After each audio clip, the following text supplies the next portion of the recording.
In this video I'd like to continue processing our picture of two Mirage aircraft, but I'd like to create a print which is 16 inches across by 12 inches high, and the way that, the shape of that format doesn't allow me to compose this image very well, because basically the aircraft are too high in the frame and too far to the left. So in order to get a nice crop or a nice shape, I'd have to really extend the image up and to the left in order to nicely position the aircraft. And you can't do that in Lightroom. You're stuck with what you've got here. You could make a crop, say across here and up there, but that'd be the wrong shape for the print that I'm after. So the only way we can do this is to do it in Photoshop. Now then, if you want to send an image to Photoshop, we need to try and maintain the quality that Lightroom has been working in itself. So we've been working on a raw file, and Lightroom has in the background been working in the ProPhoto RGB color space, or at least a very similar color space to that, and in 16 bits per channel. Now it does this in the background, but the way Lightroom is constructed, it doesn't advertise the fact that it's doing this. It does it all automatically. So if we want to maintain that level of quality when we send it to Photoshop, we need to instruct Lightroom to do that. So in order to do that, we can go to Edit, Preferences, External Editing. Now in here, this is where you can instruct Lightroom what kind of attributes need to be attached to the file when it goes to Photoshop.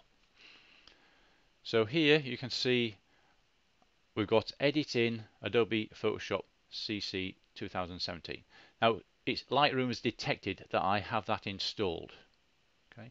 If you have a different external editor, then you can specify down here what that you want to edit the image in that program. And here's the specifications for the image TIFF, ProPhoto RGB color space, bit depth. So you can specify those in there. But since I'm sending it to Photoshop, we have an option here for the file format. Photoshop file or a TIFF file. And as I switch between the two, you get a little bit of information here saying what Lightroom believes are the best options. With PSD, the Photoshop file, 16-bit ProPhoto RGB is the recommended choice. So there's ProPhoto RGB. Okay, and if we go down, we've got ProPhoto RGB, Adobe 1998, and the sRGB one. Okay, so as soon as you start doing this, it will inform you that this isn't the ideal color space to send it to. So ProPhoto RGB is the best space, and it also recommends that maybe you choose TIFF, because is the for best preserving the color details from Lightroom. I usually choose Photoshop file because it maintains all the same attributes as the TIFF. It's just that it's possibly not quite as accommodating when it comes to metadata. Bit depth, 16 bits per channel. This is the tonal information, so I want to maintain all that tonal information.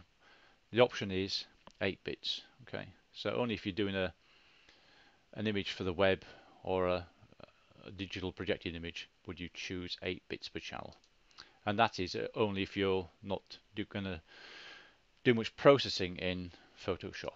So Photoshop file, ProPhoto RGB, 16 bits per channel. The resolution doesn't really matter here because the size of the image will be determined at the cropping stage in Photoshop, which I'll cover in the next video. So when we send this image to Photoshop, these are the attributes of the file when it gets sent there.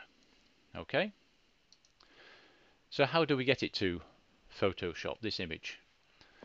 Well, we could go to Photo, Edit in Adobe Photoshop. or other application. Okay, and that's you're basically looking at the attributes that we've just seen in that menu that we just looked at. So it's also showing you that the shortcut for editing Photoshop is Control E. Another way is we can right click. Now we're in the develop module at the moment. You can see the way the sliders have moved to process this image. But if I right click here, we have an option, edit in Photoshop. We can go down to the film strip, right click in the image, edit in Photoshop. If we go to the library module, right click on the image, edit in.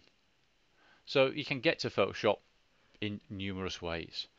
So I'm just going to select that one there, edit in Photoshop, and it should take us to Photoshop and open the image there.